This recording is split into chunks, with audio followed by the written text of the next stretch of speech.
Ah, baby mwenye mambo. Kuchelewa baby? Na shida 30. Emergency.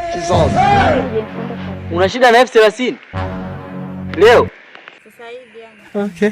Emergency F30. Umejaribu kuongea na wazazi wako labda?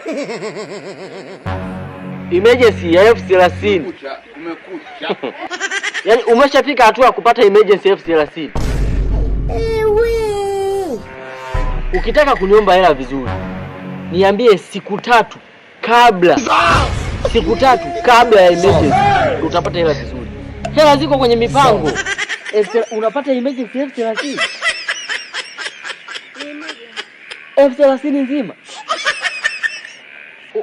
F30? Sikia. Mimi hapa na shilingi 300. 300. Shilingi 100 hizi?